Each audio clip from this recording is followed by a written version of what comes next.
রাধে রাধে, জয় গোবিন্দ। 2022 সালের 5 নভেম্বর হইতে আমাদের ভাগবত সঙ্গে শুভ সূচনা পায়।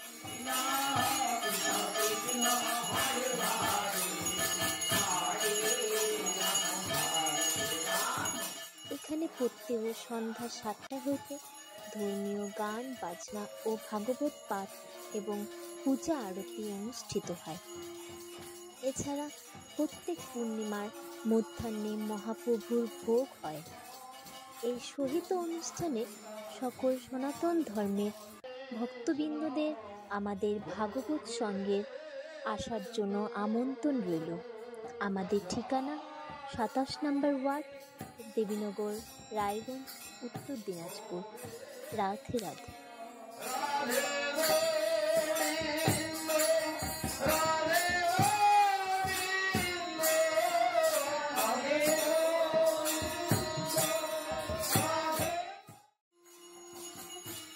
রাধে রাধে, জয় গোবিন্দ।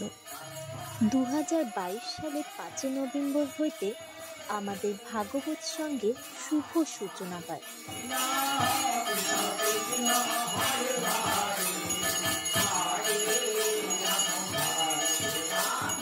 এখানে প্রত্যেক সন্ধ্যা 7টা হইতে ধর্মীয় গান বাজনা ও ভাগবত পাঠ এবং পূজা আরতি অনুষ্ঠিত হয়। এছাড়া প্রত্যেক পূর্ণিমার মধ্যাহ্নে মহাপ্রভুর ভোগ হয়। এই সহিত অনুষ্ঠানে সকল সনাতন ধর্মের ভক্তবৃন্দদের আমাদের ভাগবত সঙ্গে আসার জন্য আমন্ত্রণ রইল। আমাদের ঠিকানা 27 নম্বর ওয়ার্ড, দেবীনগর, রায়গঞ্জ, উত্তর দিনাজপুর। রাধে রাধে।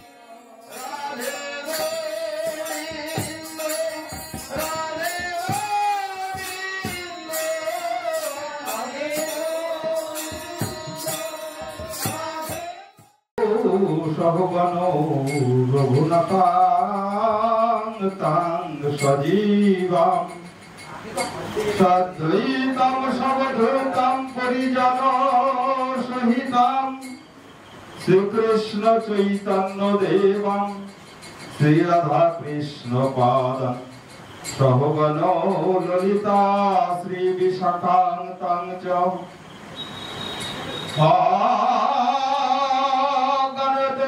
ধর্ষ জ্ঞানাঞ্জন শলাকায়া চক্ষুরিতাম মেলিতাম জনাম তস্मै শ্রী গুরুবে নমো। হে কৃষ্ণ করুণা সিন্ধু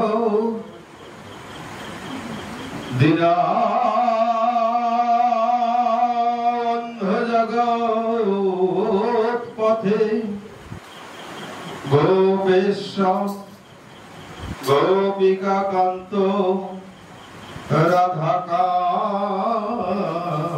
নমস্তুতে। কৃষ্ণায় বাসুদেবায় হরয়ে পরমাত্মনে পরত ক্লেশনাশায় গোবিন্দায় নমো নমো। নবীনাং হেম গৌরাঙ্গে পূর্ণানন্দবতী মেশতি বিশ্বভানু সুতং দেবে তং নমামি হরিপ্রিয়া।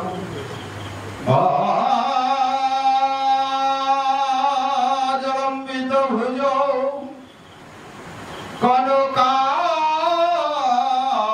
কনকালবদাতায় সংকীর্তন কপিতর কমলায়বদাক্ষ বেশম্বর দ্বিজবর যুগ ধর্ম পাল বন্দে জগৎ প্রিয়কর করুণায় অবতার সে কাল সত্যায় জগন্নাথ সুতায় চ সহিতায় সপুত্রায় সকলত্রায় নমো নমো বৃন্দায় তুলসী দেবৈ পিয়ায়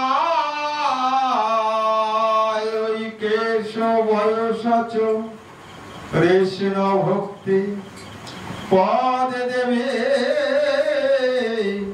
সত্যভক্তি নমো নমো জয় রূপ সনাতন ভট্ট রঘুনাথ শ্রীজীব গোপাল ভট্ট দাস রঘুনাথ এই ছয় গোসাই করি চরণ বন্দন যাহা হইতে বিঘ্ন নাশ অভীষ্ট পূরণ বাঞ্ছা কল্পতরুহর্ষ কৃপা সিন্ধু ভয়ে বচ পতিতানাং পাবনেভ্যো বৈষ্ণবে ভৈ নমো নমো হরে কৃষ্ণ কৃষ্ণ কৃষ্ণ হরে হরে হরে রাম রাম রাম হরে হরে জয় জয় নিতাই গৌর কৃষ্ণ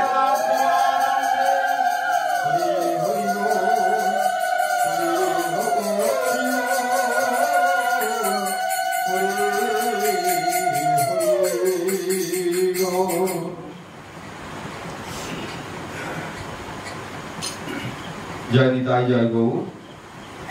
গ্রন্থের প্রারম্ভে সকল ভক্ত শ্রোতার চরণে সহস্র কোটি প্রণাম।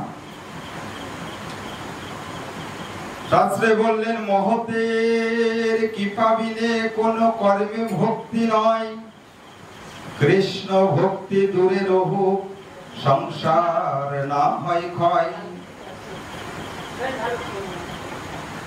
গুরু কৃষ্ণ ভগবান তিনের স্মরণ, গুরু বৈষ্ণব ভগবানের কৃপা বর্ষিত না হলে, মহতের কৃপা বর্ষিত না হলে হরি কথা আস্বাদন করা সম্ভব নয়। আজকে আমরা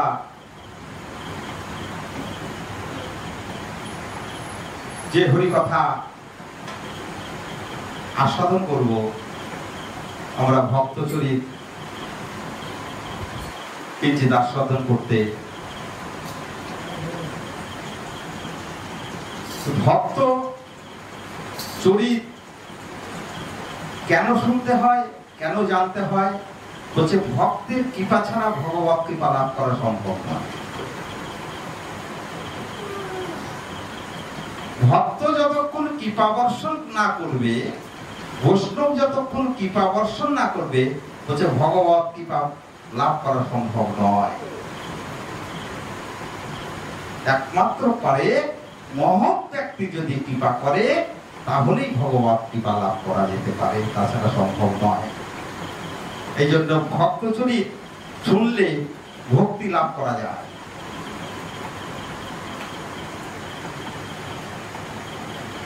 ভক্তর কৃপা যদি বর্ষিত হয়, তাহলে ভগবানের কৃপা লাভ করা যাবে।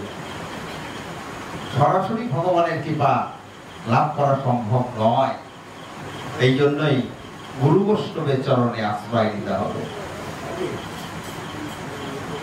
গুরু বৈষ্ণব যদি কৃপা করে, তাহলে ভগবত কৃপা অবশ্যই হবে। ভক্তমাল চরিত্রে সব ভক্তদের চরিত লেখা, ভক্ত চরিত আস্বাদন কর। ভক্ত চরিত আস্বাদন করলেই সেই ভক্তের গুণে তুমি কৃপা লাভ করবে, ভক্তের গুণের কথা শুনে তুমি কৃপা লাভ করবে। সুন্দর সুন্দর ভক্ত চরিত ভক্তমাল গ্রন্থে। অনেকে আমরা ভাবতে পারি এগুলো গল্প, গল্প নয়। যদি বিশ্বাস না হয় ভক্তমাল চরিত্র একটু চোখ বুলিয়ে নেবেন, কেমন ভাবে ভক্তদের চরিত নাভাজি লিখেছেন, কলম দিয়েছেন। সেই ভক্তের চরিত জানতে হবে। কেন বলছে ভক্তের দ্রব্যর মধ্যেও ভক্তি থাকে।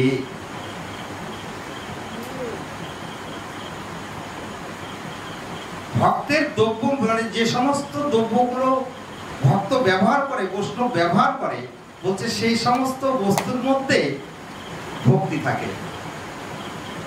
এই জন্য দেখবেন ভক্তরা কি করে, অযাচিত কৃপা করে। ভক্তের একখানা অঙ্গের বস্ত্র এক ভক্তকে দিয়ে দিলেন, তুমি এটা না প্রসাদী বস্ত্র। ওই বস্ত্রটা খালি বস্ত্র নয় গো মা, ওর মধ্যে ভক্তি আছে। প্রমাণ কোথায় দিলেন? প্রমাণ দিলেন চৈতন্য চরিতামৃতে। কোথায়? যেদিন কাজী উদ্ধার করলেন,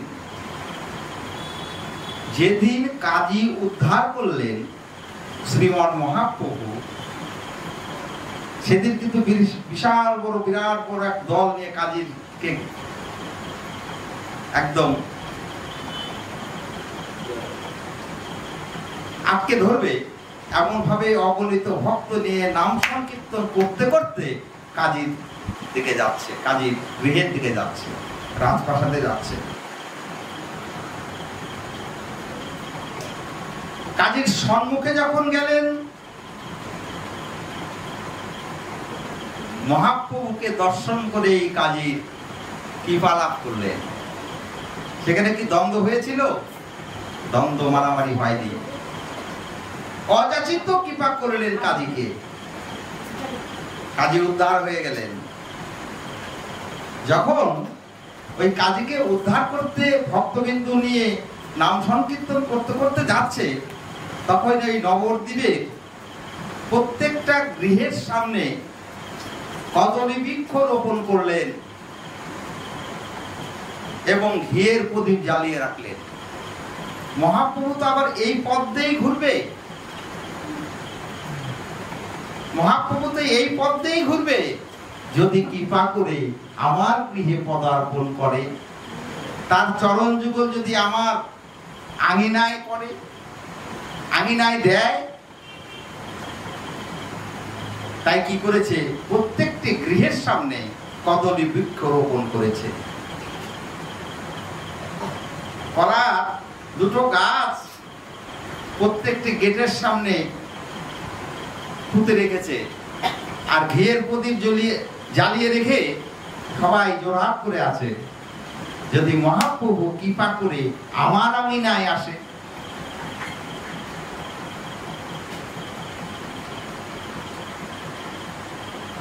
এই যে আশা ভরা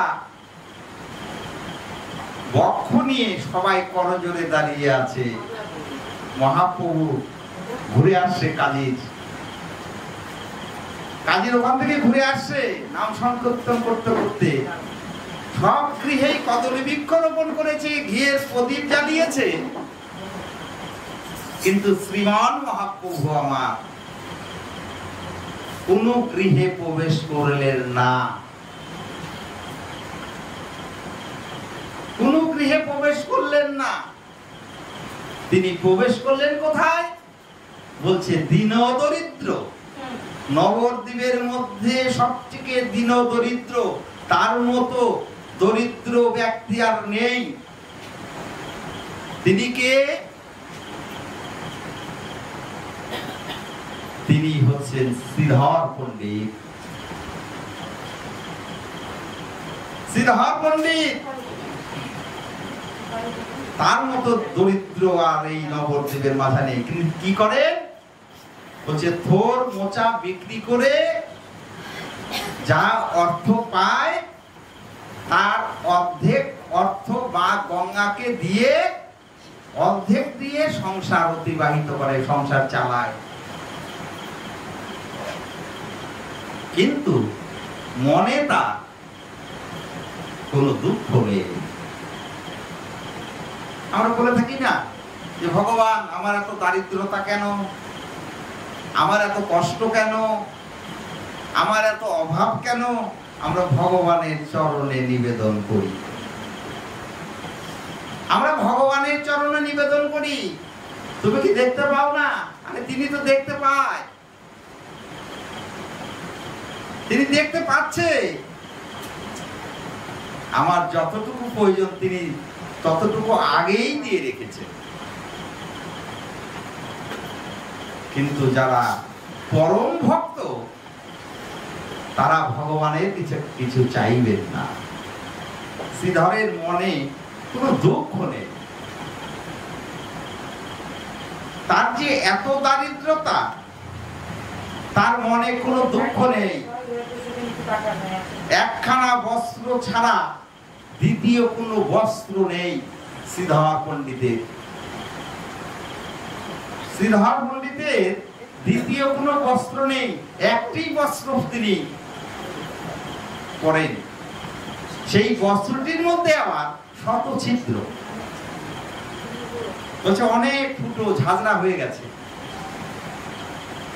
তিনি সেই বস্ত্রটি পরিধান করে বাইরে বেরোয়, দ্বিতীয় কোনো বস্ত্র নেই। বলছে সেই বস্ত্রটা জীর্ণ হয়ে গেছে, শত ছিদ্র হয়ে গেছে।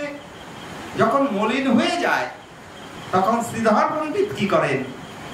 ওই বসনটি যখন পরিষ্কার করতে হয় তো একভাবে কতদিন বসন করা যায়, যখন মলিন হয়ে যায় তখন ওই বস্ত্রটি যখন কেচে নেড়ে দেয়, লজ্জা নিবারণ করবার জন্য তার কাছে কোনো দ্বিতীয় বস্ত্র ছিলেন না।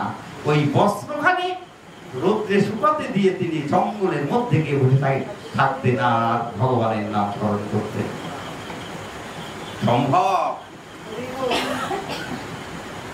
লজ্জা নিবারণ করতে পারছে না, তাই ঝোপের জঙ্গলের মধ্যে বসে আছে। কতক্ষণে ওই বস্ত্রটি শুকাবে, সেই বস্ত্রটি পরিধান করে লোকালয়ে তিনি আসবেন। কিন্তু কোন সময়ের জন্য ভগবানকে বলেনি যে আমার এত দারিদ্রতা কেন, আমার তো খালি অভিযোগ, ভগবানের কাছে খালি অভিযোগ, তুমি এটা করছো না কেন, ওটা করছো না কেন, একতলা করেছি হচ্ছে না, প্রভু কৃপা বর্ষণ করো, আমার আর একটি তালা হোক। মনের আশা তো মিটছে না। বলছে যত হচ্ছে তালা আমার মনে তত হচ্ছে জ্বালা, তালার সঙ্গে সঙ্গে আমার জ্বালা বেড়ে যাচ্ছে। যারা কুঠিয়ায় বাস করছেন নবদ্বীপ বৃন্দাবনে, তাদের চিন্তা নেই, তালাও নেই জ্বালাও নেই। জ্বালা আমাদের, কেন? আমরা তালার উপরে তালা করছি, তালার উপরে তালা করছি। যত দিচ্ছেন প্রভু আরো চাইছি। বলছে যত চাইবে তত জ্বালা পাবে, যে চাইতে পারে না তার জ্বালাও নেই। শ্রীধর পণ্ডিত চায় না কিছু, কিচ্ছু কোনোদিন চায় না।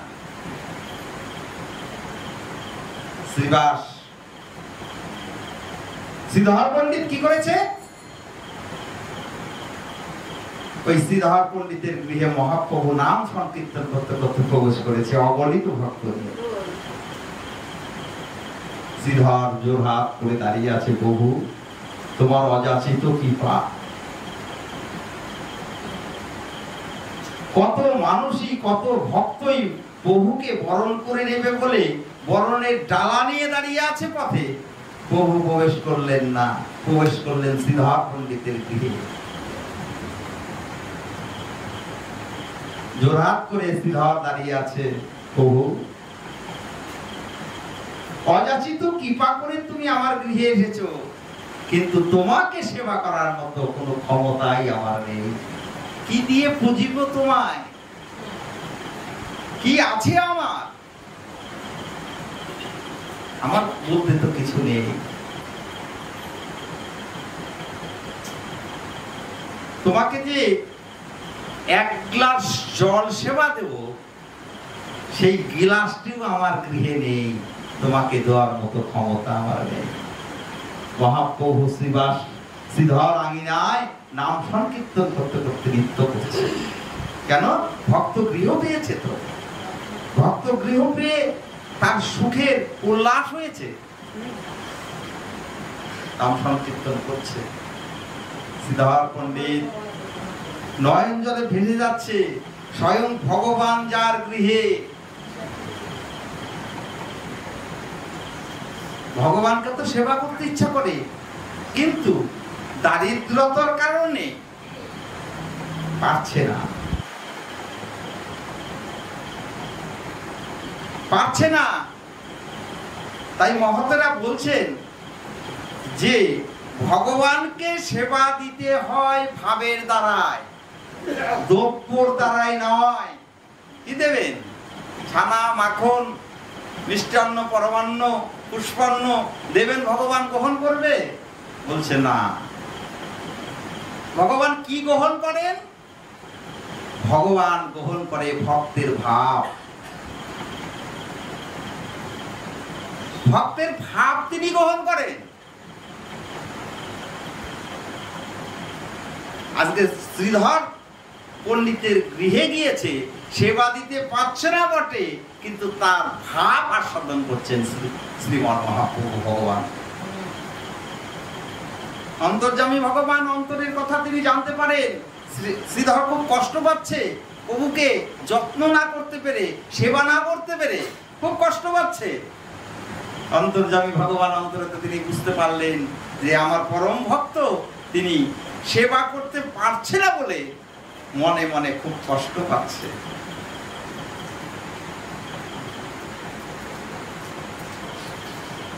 অন্তরেতে আছে বসে ওহে অন্তর্যামী,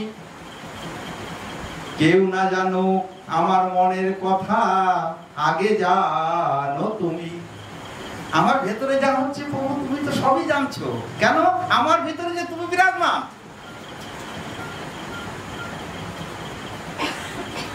ভক্তের শ্রীধরের মনের ভাব বুঝতে পারছে শ্রীমান মহাপ্রভু, কষ্ট পাচ্ছে।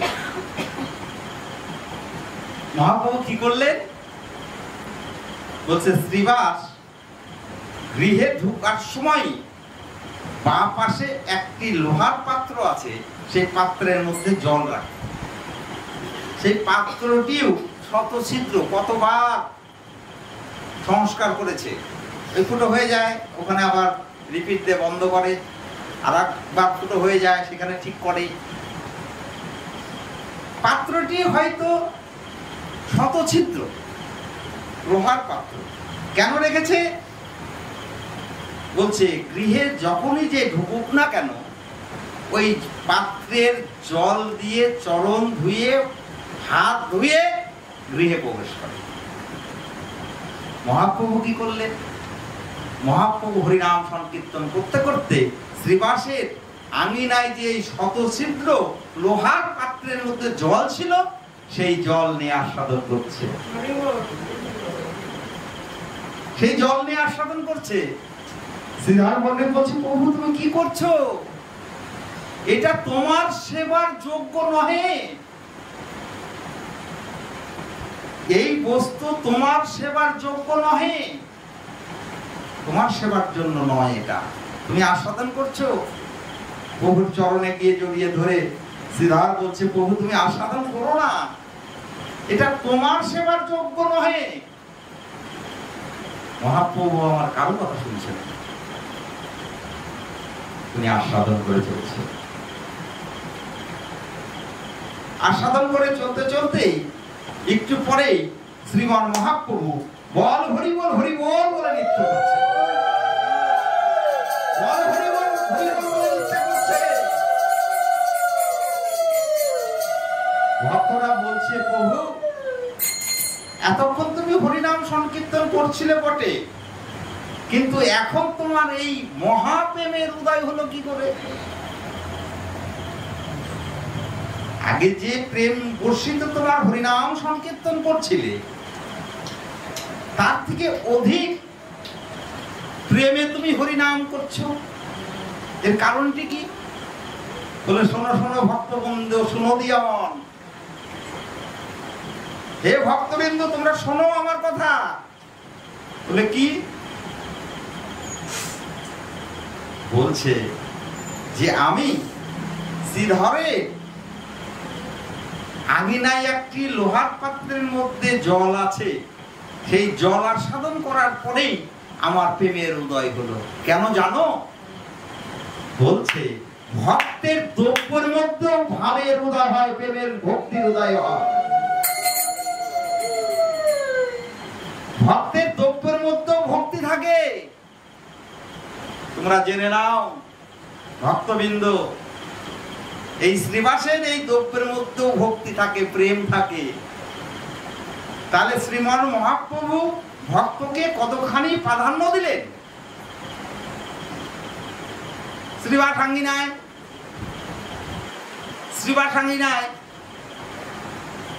শ্রীবাস পণ্ডিত সেবা করতেন নারায়ণকে। নারায়ণের একটি খাট সিংহাসন আছে, সেখানে নারায়ণের সেবা করতেন। ইষ্ট দেবতাই ছিলেন নারায়ণ শ্রীবাস পণ্ডিতের। একদিন সকালবেলা তিনি অর্চন করছে নারায়ণের, অর্চনের রত। এখন শ্রীমান মহাপ্রভু গিয়ে দাঁড়ে গিয়ে দরজায় ধাক্কা দিচ্ছে, দরজা খোলো। শ্রীবাস পণ্ডিত বলছে, কে গো তুমি? আমি অর্চনে বসেছি, অর্চন করছি আমি নারায়ণের। দ্বার খোলো। দ্বার খুলেছে। দ্বার খুলে দেখছেন শ্রীমান মহাপ্রভু দাঁড়িয়ে আছে। প্রভু তুমি এখন কেন? বলছে শ্রীবাস, তুমি আমাকে এখনো চিনতে পারোনি? তুমি এখনো নারায়ণের সেবা করছো? তোমার আঙিনায় আমি সব সময় বিরাজ করি। শ্রীবাস অঙ্গনে মহাপ্রভু বাধা। 4টি জায়গায় মহাপ্রভু থাকেন। কোথায় কোথায়? শ্রীবাস অঙ্গনে, রাঘব ভবনে, নিত্যানন্দ নর্তনে, আর কোথায়? শচীর রন্ধনে। 4টি জায়গায় মহাপ্রভু কথা দিয়েছে আমি এখানে থাকবোই। শ্রীবাস আঙ্গিনা কোথায়? আমরা কোথায় শ্রীবাস আঙ্গিনা? বলছে শ্রীবাস আঙ্গিনা এখানেই তৈরি করতে হবে। বলে শচী মাতাও তো আর নেই, লীলা সম্বরণ করে চলে গেছে। তাহলে শচীর রন্ধন কি এখনো হয়? বলছে শচীর রন্ধনও এখনো হয়। কোথায়? বলছে যিনি আমার মহাপ্রভুর জন্য রসাই করে, তখন সেই শচীর ভাব নিয়ে তিনি যদি রসাই না করে, তাহলে পরে মহাপ্রভু গ্রহণ করেন না। নিত্যানন্দ নর্তনে দেখবেন সব দিন কীর্তনে আনন্দ সমান হয় না। কোন কোন দিন বলছে আনন্দ মহানন্দ, একটি আনন্দ আর একটি মহানন্দ। মহানন্দ কখন হয়? বলছে নিত্যানন্দ যখন আবির্ভাব হয় সেই সংকীর্তনে, তখন আনন্দটা মহানন্দ হয়। আনন্দ সব দিন কিন্তু সমান হয় না। শ্রীবাস পণ্ডিতকে বলছে যে তুমি আমাকে এখনো চিনতে পারছো না, আমি কে? তুমি নারায়ণের সেবা করছো। শ্রীবাস পণ্ডিত দাঁড়িয়ে আছে, বলছে শ্রীবাস তুমি এখনো চিনতে পারোনি আমাকে। তখন গিয়ে ওই নারায়ণের সিংহাসন থেকে, খাটিয়া থেকে নারায়ণকে সরিয়ে দিয়ে সিংহাসনের মধ্যে আমার শ্রীমান মহাপ্রভু উঠলেন, আমাকে সেবা করতে। শ্রীবাস পণ্ডিত মনে মনে ভাবছে যে প্রভু কি করছে? নারায়ণকে সরিয়ে দিয়ে তিনি নিজেই খাটে বিরাজমান। বলছে এখনো চিনতে পারছো না আমি কে? শ্রীবাস জোরাত করে আসে, চিনতে পারছে না। শঙ্খ চক্র গদাপদ্মধারী নারায়ণ হয়ে সিংহাসনের পরে দাঁড়িয়ে পড়লেন শ্রীমান মহাপ্রভু। নারায়ণ মূর্তি তাকে দর্শন দিলেন। ধনুকধারী রামচন্দ্র হলেন। আবার মুরলী করে আমার সেই কৃষ্ণ রূপে বিরাজমান সিংহাসনের মধ্যে শ্রীবাস পণ্ডিত তাকিয়ে আছে। দর্শন করতে করতে যখন আবার প্রভুর রূপ ধরে যখন সিংহাসনে বসেছে, এই রূপগুলো দর্শন করে শ্রীবাস পণ্ডিত অচৈতন্য হয়ে পড়ে গেছে যে আমি আমার আঙিনা মাঝে স্বয়ং ভগবানকে পেয়েও আমি জানতে পারলাম না ইনি স্বয়ং ভগবান, যিনি নারায়ণ, যিনি রাম, যিনি কৃষ্ণ, তিনি আমার শ্রীকৃষ্ণ চৈতন্য মহাপ্রভু। কি করেছে?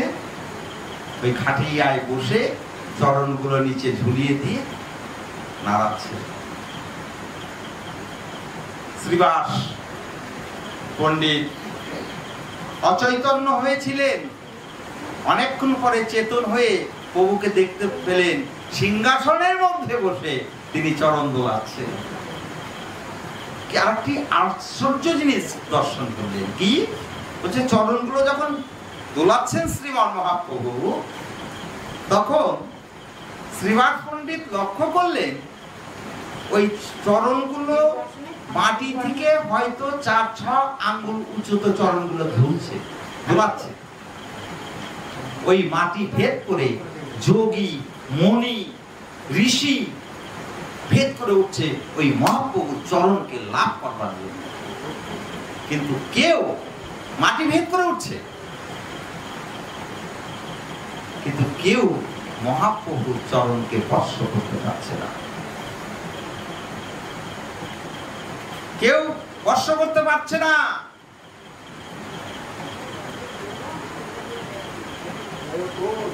ভক্ত হৃদয় তো শ্রীবাস পণ্ডিত বলছে, প্রভু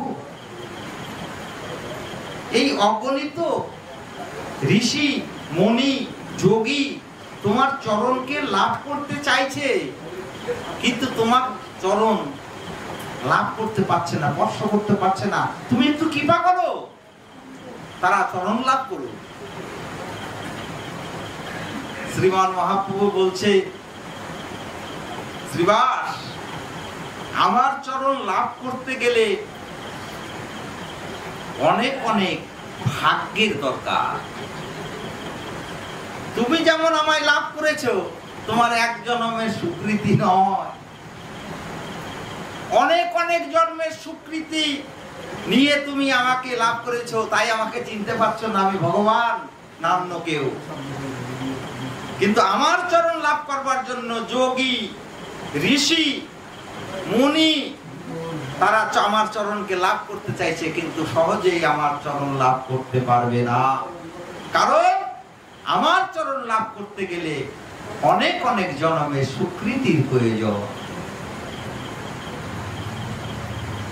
কিন্তু ভক্ত প্রান্ত শ্রীধর শ্রীবাস বলছে, কৃপা করো। বলে হবে, তুমি একজন পরম বৈষ্ণব, তোমার কথাই আমি কৃপা করব, কিন্তু ধৈর্য ধরতে হবে। ভক্ত বলেছে কৃপা করো। কি করলেন? সেই শ্রীবাস আঙিনায় শ্রীমান মহাপ্রভু আমার কল্পতরু হলেন। যে যা চাইবে আজকে প্রভু তাকে তাই দিয়ে দেবে। রামকৃষ্ণ পরমহংসদেব হয়েছিলেন না কল্পতরু? আমার শ্রীমান মহাপ্রভু হয়েছিল। বলছে আজকে আমার কাছে যে যা চাইবে আমি তাই দেব। সারাদিন ভক্তবিন্দু এসেছে, অনেক কিছু চেয়েছে, আসেনি শ্রীধর পণ্ডিত। শ্রীমান মহাপ্রভু বলছে, তোমরা গিয়ে শ্রীধরকে নিয়ে এসো আমার কাছে। ও তো খুব দরিদ্র, আজকে আমার কাছে ও যা চাইবে তাই পাচ্ছে। আমার কাছে একটা যা চাইবে তাই পাবে, নিয়ে এসো তোমরা। ভক্তদের আদেশ করেছে। শ্রীধর পণ্ডিতের গৃহে গিয়ে বলছে, শ্রীধর, প্রভু তোমায় ডেকেছে। শ্রীধরের আনন্দ আর ধরে না। কেন ডেকেছে, কোথায় যেতে হবে কিচ্ছু জিজ্ঞাসা করছে না, খালি একটা লক্ষ্যই আছে, প্রভু তো আমায় ডেকেছে।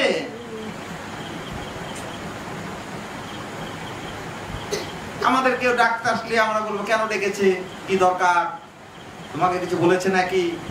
কিন্তু প্রভু আমার শ্রীধরকে ডেকেছে, সেই ডাকাতেই তিনি আনন্দ।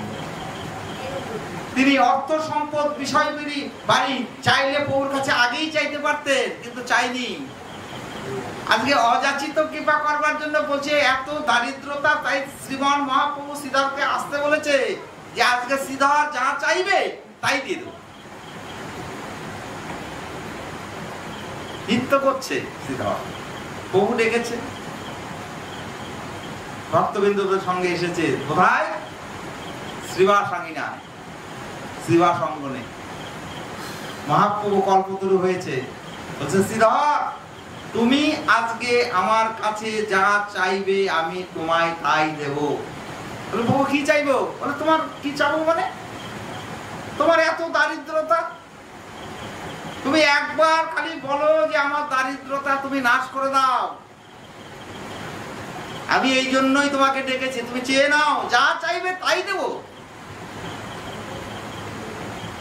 শ্রীধর পণ্ডিত নয়ন জলে ভেসে যাচ্ছে, প্রভুর চরণের দিকে তাকিয়ে বলছে, প্রভু, এই জন্য তুমি আমায় ডেকেছো, তুমি আমার দারিদ্রতা নাশ করবে? আমার দারিদ্রতা নাশ আমি চাই না, আমি তোমার চরণে আমার সুখের নিমিত্তে আমি কিচ্ছু চাই না। বলে, চেয়ে নাও, আজকে তুমি যা চাইবে তাই পাবে। বলে, দিবে প্রভু? আমি যা চাইবো তুমি তাই দেবে? বলছে, তোমায় কথা দিলাম, তুমি চেয়ে নাও, আজকে তুমি যা চাইবে তুমি তাই পাবে। ভক্তের চাওয়াটা দেখুন কেমন। তিনি ভোগ করতে চায় না, অর্থ সম্পদ বিষয় বাড়ি লাভ করতে চায় না। তিনি পরম ভক্ত। মহাপ্রভুর চরণে জোড়হাত করে মহাপ্রভুর দিকে তাকিয়ে বলছে, প্রভু, তুমি যদি আমাকে কিছু দিতে চাও তাহলে তোমার কাছে আমি এটাই চাইছি যে যতবার আমার জন্ম হবে সেই জন্ম পেয়ে যেন তোমার দাসত্ব করতে পারি, তোমার চরণের দাস হয়ে যেন করতে পারি, তোমার যেন সেবা করতে পারি। দেখেছেন ভক্তের কি চাওয়া, কত দারিদ্রতা, কিন্তু কিচ্ছু চাইলেন না। চাইলেন, প্রভু তোমার চরণে যেন দাস হয়ে জন্মে জন্মে জন্মাতে পারি, আমি আর কিছু চাই না। দেখেছেন চাওয়া। ভক্ত যারা, বৈষ্ণব দ্বারা যারা, তারা ভগবানের কাছে এটাই চায়, আমার মতো না। অর্থ সম্পদ বিষয় বাড়ি লাভ পূজা প্রতিষ্ঠা এগুলা আমার মতো জীব চাইবে। শাস্ত্রে বললেন লাভ পূজা প্রতিষ্ঠা শুকরের ইষ্টা।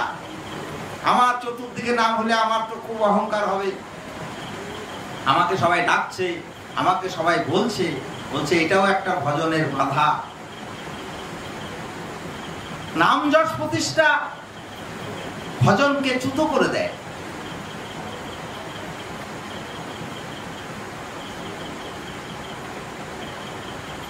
এই জন্য সরগোস্বামীরা কি করতেন, এক একটি বৃক্ষের নিচে এক এক দিন রাত্রি যাপন করতেন।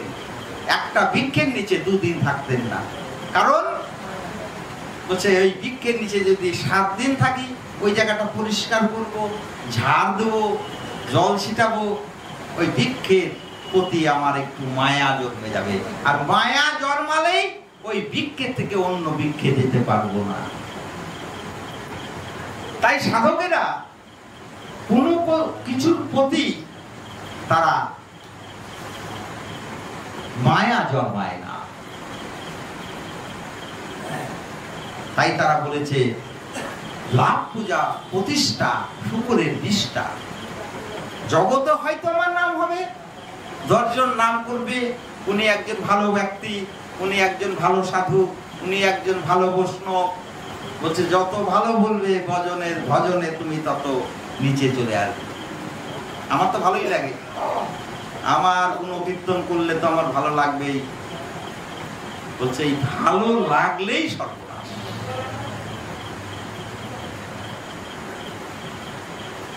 ভালো লাগলেই সর্বনাশ কেন? লোকে যত ভালো বলবে ওই ভালো শুনে আমার ভিতরে অহংকার হবে, আর অহংকার হলেই আমার ভজন ঠিকঠাক হবে না। অহংকার এমন একটি খারাপ বস্তু। তাই ঠাকুর মহাশয় বলেছে, অহংকারে মত্ত হইয়া আমি নিতাই পদ পাশরিয়া। অহংকারে মত্ত হইয়া আমি নিতাই পদ পাশরিয়া। আমি অসত্য রে সত্য করে জানি, আমি নিতাইয়ের চরণে আশ্রয় নিলাম না, আমি ভগবানের চরণে আশ্রয় নিলাম না। একবার গোবিন্দ তোমার হলাম বলে গোবিন্দ চরণে পড়ে যাও। বলছে তোমার ভিতরে যত নোংরাই থাকুক না কেন তিনি তোমাকে গ্রহণ করবে। গীতায় বললেন অতি দুরাচার ব্যক্তিও যদি কৃষ্ণ ভজন করে তাকে বৈষ্ণব বলে জানে। আর তুমি যতই নোংরা হও না কেন, তুমি যদি একবার বলো আমি গোবিন্দ তোমার হলাম বলে তার চরণে যদি আশ্রয় নেই, তাহলে যত নোংরাই থাক না কেন তিনি পরিষ্কার করে নিজে গ্রহণ করবে। একজন গাভী তিনি যখন বাছুর প্রসব করে, ওই প্রসব করার পরেই দেখবেন বাছুরিটির সর্ব অঙ্গে লালা, তাই তো থাকে। ওটা কে কে পরিষ্কার করে? লাইফবয় সাবান দিয়ে? অবশ্যই না। কে পরিষ্কার করে? বলছে গাভী মাতা নিজেই লেহন করে চেটে পরিষ্কার করে। এমন সুন্দর পরিষ্কার করে, পরে দেখলে মনে হয় লাইফবয় সাবান দিয়ে স্নান করিয়েছে। তাহলে আমার ওই বাছুরিটার গায়ে কত নোংরা ছিল, কে পরিষ্কার করলো? বলছে গাভী মাতা, গো মাতা করলেন পরিষ্কার। নিজের সন্তানের গাটি লেহন করে, শরীরটি লেহন করে পরিষ্কার করালেন।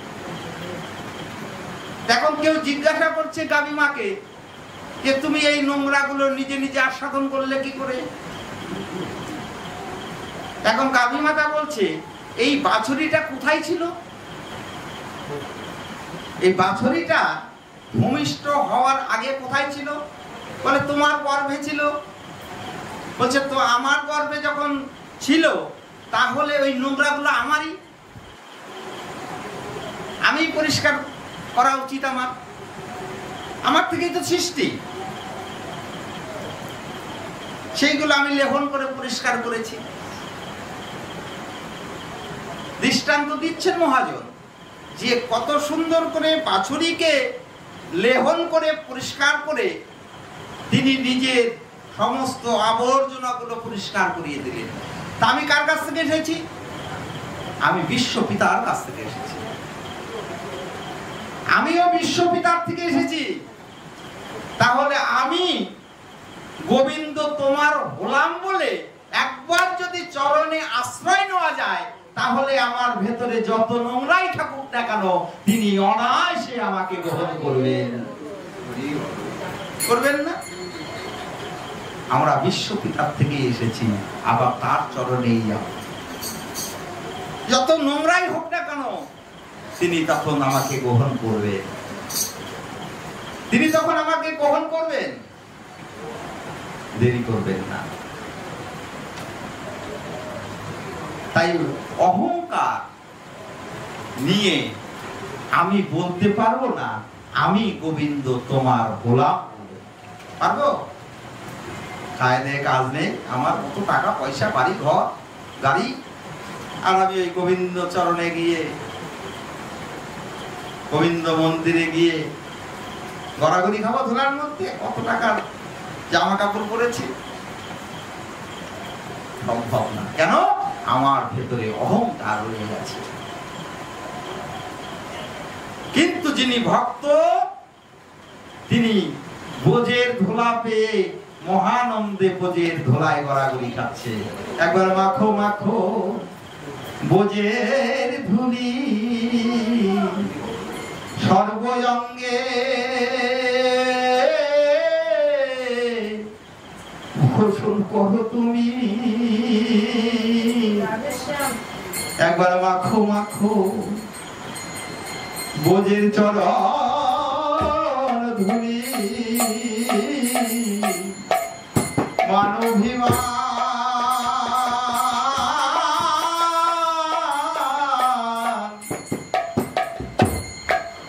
সব ছেড়ে দিয়ে একবার ভাগ মাখো মাখো ভক্তের চরণ ধরে, এই ধুলি নয় ধুলা নয় গো, এই ধুলিও নয় ধুলাও নয়,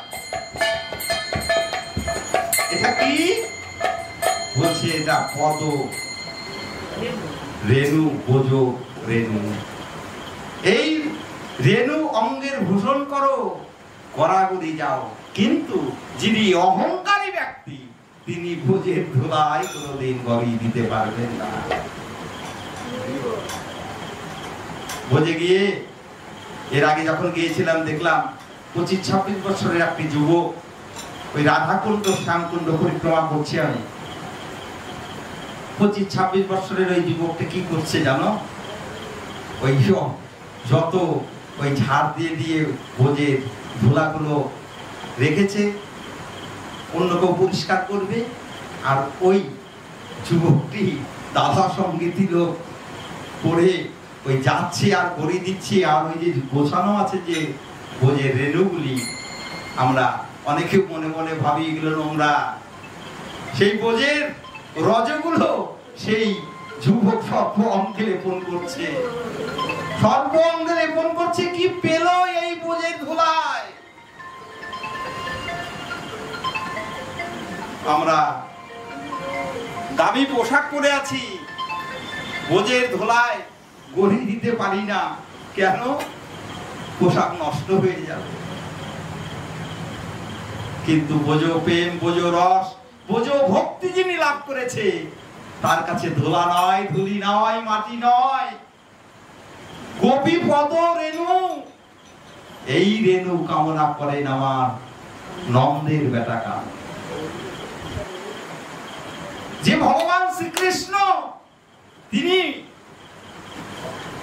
এই ধুলিকে কামনা করে। কেন? বলছে এটা শুধু ধুলি নয়, ধোলা নয়, বোঝ গোপী পদ রেণু আস্বাদন।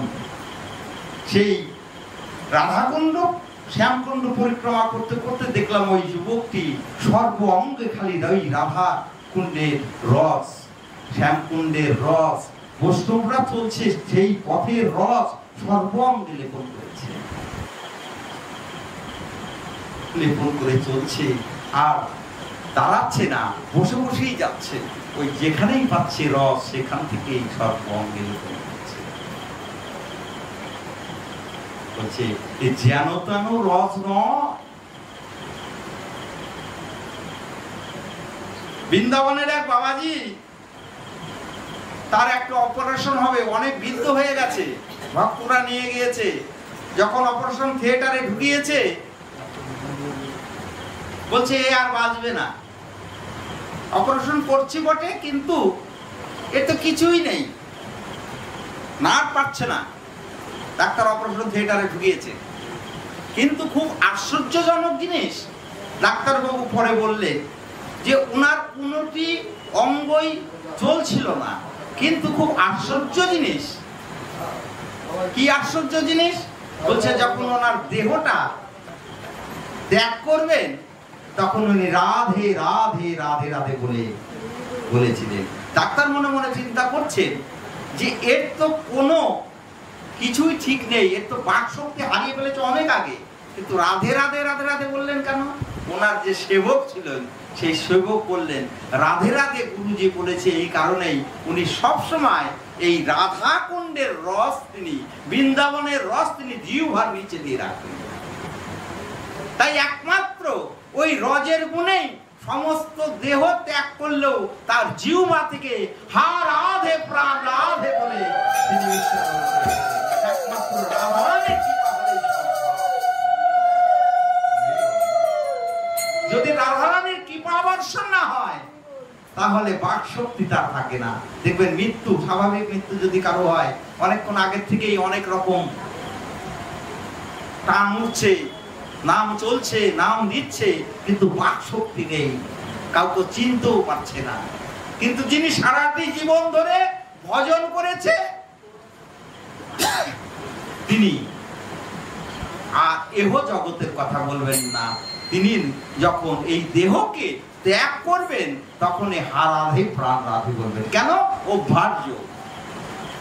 তিনি রাধার নাম ছাড়া কিছু জানেন না।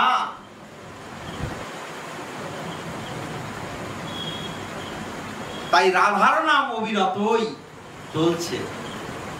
মৃত্যুর সময় মাগো অনেক রকম যন্ত্রণা, কালের কবলে পড়ে সমস্ত কিছু ভুলে যেতে হয়,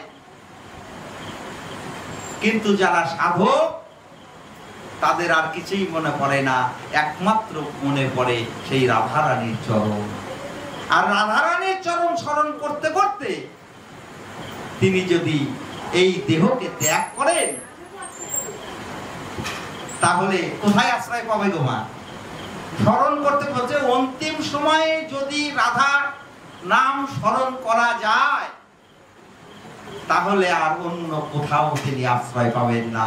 শ্রী ধামে তিনি রাধারানীর চরণে আশ্রয় করবেন। হা রাধে হা রাধে হা রাধে, রাধার চরণে আশ্রয় করবেন। অন্তিম সময় নাম, সারা জীবন নাম করলেও বলছে এমন যন্ত্রণা আমাদের ভেতরে প্রবেশ করবে, বলছে জম যাতনা। মরলে তার বলা যায় না যে আমার না মৃত্যুর সময় এরকম এরকম হয়েছিল, বলা যায় না। কিন্তু মৃত্যুর আসা যাওয়া দুটোরই খুব কষ্ট। তাই তো ভবা বাংলা বলছে আমি আর চাহি না জনম, আর চাহি না মরণ, তোমার চরণ তলে আমায় রেখে দাও। তোমার চরণে আমাকে আশ্রয় দাও। কেন? আসাও কষ্ট, যাওয়াও কষ্ট। এই আসা যাওয়া রহিত করো। আর আমি যে আসতে চাই না এই ভগবানের, তোমার চরণে আশ্রয় চাই, আর কিচ্ছু চাই না।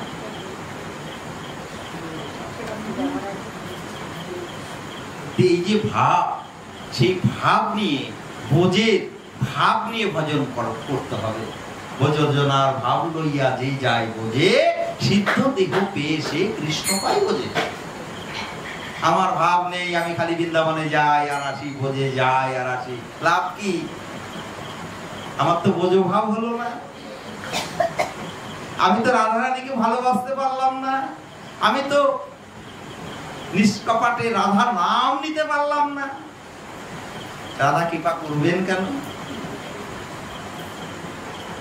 রাধা কৃপা যদি পেতে হয় তাহলে সমস্ত অহংকার, সমস্ত লালসা, সমস্ত চাওয়া ত্যাগ করে একমাত্র চাওয়া পাওয়া থাকবেই আমি রাধারানীর চরণকে লাভ করতে পারছি না। যতবারই চরণ লাভ করতে যাই ততবারই বিষয় এসে সম্মুখে দাঁড়ায়। আমার বিষয় চাই। আমার বিষয় চাই, আমার সুখ চাই, আমার সুখ চাই, আমার গোবিন্দের সুখের তো প্রয়োজন নেই। শাস্ত্রে বলল আত্ম ইন্দ্রিয় প্রীতি ইচ্ছা আরে কয় কাম।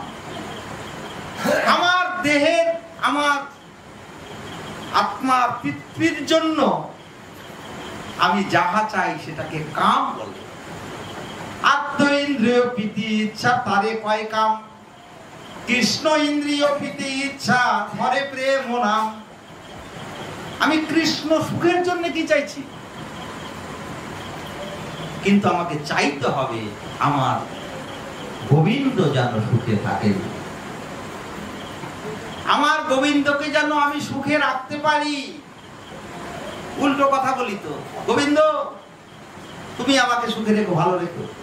কোন সময় বলি কি গোবিন্দ তুমি সুখে দেখো, তোমার সুখের জন্য আমাকে যা করতে হয় তাই করব?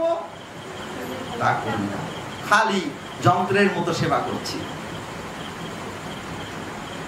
তাকে যে সময় সময় সেবা দিতে হবে, তাকে যে সময় সময় সেবা করতে হবে সেটা ভুলে গেছি। আমার সুখ, আমার সুখ, আমার সুখ বলছে, প্রেম পাবে কোথায়? যতক্ষণ আমার সুখ বলবে ততক্ষণ তুমি খালি কামই লাভ করবে, প্রেম লাভ করতে পারবে না। প্রেম যদি লাভ করতে চাও তাহলে আমার সাধুগুরু বৈষ্ণব গোবিন্দের সেবা করতে হবে। সাধুগুরু বৈষ্ণবের সেবা করতে হবে, তারপরে আমার গোবিন্দের সেবা করতে হবে। কখন কার তার কোন সেবা চাই লক্ষ্য নেই তো।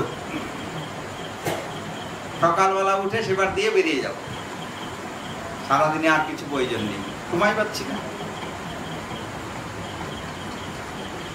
স্বার্থ নিয়ে সেবা করা চলবে না, অহংকার নিয়ে সেবা করা চলবে না, অভিমান নিয়ে সেবা করা চলবে না।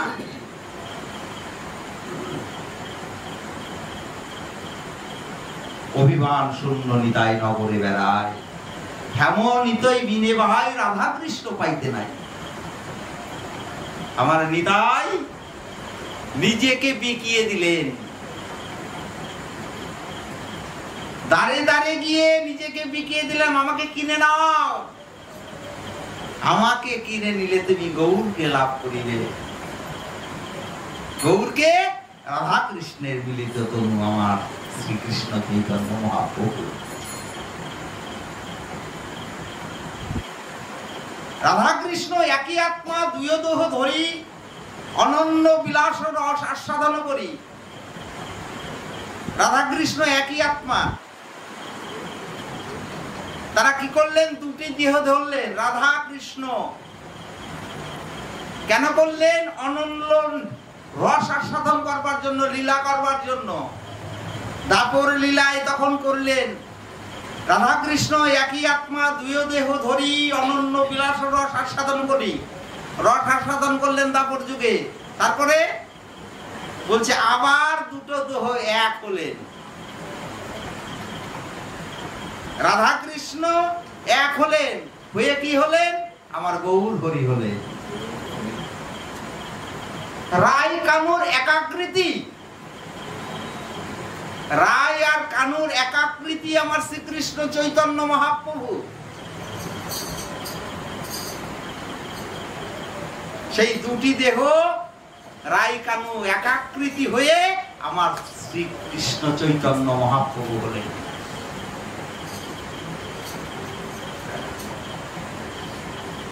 সেই রাধা কৃষ্ণের মিলিত তনু আমার শ্রীকৃষ্ণ চৈতন্য মহাপ্রভু। তাই মহাপ্রভুর মধ্যে প্রেম, ভক্তি, ভাব সবকিছুই আছে। কেন? আমার ভেতরে রাধারানী আছে। যে কোন কোন সময় শ্রীকৃষ্ণ চৈতন্য মহাপ্রভু রাধা ভাবে বিভোর হয়ে অচৈতন্য হয়ে পড়ে যেতেন, অচৈতন্য হয়ে পড়ে যেতেন। আমার নিতাই কি করতেন? গৌর হরিকে ধরতেন। কেন? গৌরাঙ্গে যেন আঘাত না লাগে। কেউ আলাল নাতে গিয়েছেন? যদি পুরী ধামে গিয়ে থাকেন, আল্লাহতে গিয়ে দর্শন করবেন। আমার মহাপ্রভু আল্লাহতে গিয়ে মহা প্রেমে কি করে হয়েছিলেন, পড়ে যাচ্ছেন। যখন পড়ে যাচ্ছেন, পাথর তো, নিত্যানন্দ প্রভু কি হলেন, নিজেই পাথরের রূপ ধরলেন। কেন? আমার মহাপ্রভু পাথরে পড়বেন বলে তিনি নিজে শিলা হয়ে মহাপ্রভু সেই শিলার মধ্যে বললেন। আজও বর্তমান মহাপ্রভু যে বলেছিল, মহাপ্রভু সেই দেহের চিহ্ন রয়ে গেছে। কি হয়েছে বলছে, এই পাথরে মহাপ্রভুর শ্রী অঙ্গ যখন স্পর্শ হয়েছে, পাথর গুলে গলে গলে গিয়েছিল। আমার মহাপ্রভুর পরশ পেয়ে পাথর গুলো গলে গিয়েছিল। তাহলে পাষাণও গলে যায় মহাপ্রভুর পরশে। আমার মতো পাষাণ এই জগতে মহাপ্রভুর নাম শুনেও আমার মন বিগলিত হলো না। আমি বিরাট পাষাণ, আমার মতো পাষাণ এই জগতে নেই। জারিগণ্ডের পথে মহাপ্রভু পাথরে হাত দিয়েছিলেন, পাথর পর্যন্ত গলে গিয়েছিল। এখনো বর্তমান, এখনো গেলে দর্শন করা যায় মহাপ্রভুর পরশে সেই পাথরগুলো গলিত হয়ে গেল। মহাপ্রভুকে দর্শন করে, মহাপ্রভুর শ্রীবদনে হরিনাম শুনে পাথরগুলো গলে গলে পড়ছে। তাহলে পাহাড়ের পাথরগুলো, পর্বতের পাথরগুলো কৃষ্ণ প্রেম পেল, তারা গলে গেল। কিন্তু আমার মন পাষাণ তো গলল না, আমার মন পাষাণ তো বলছে না।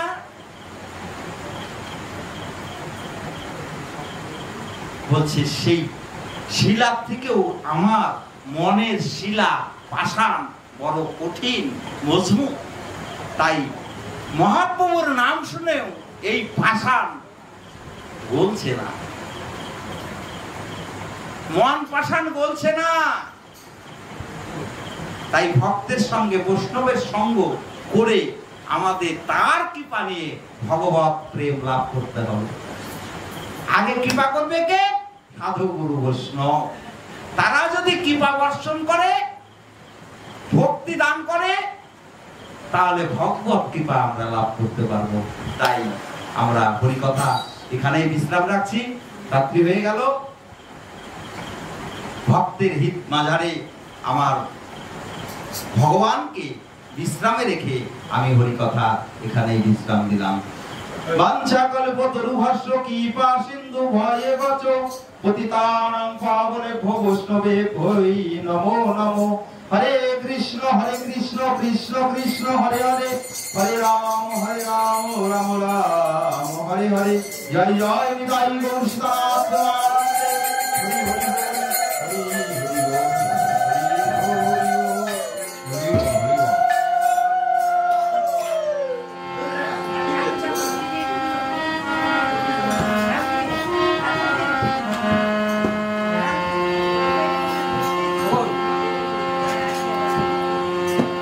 জয় জয় রাধে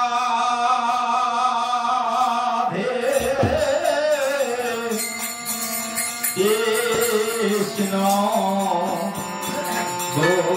গোবিন্দ।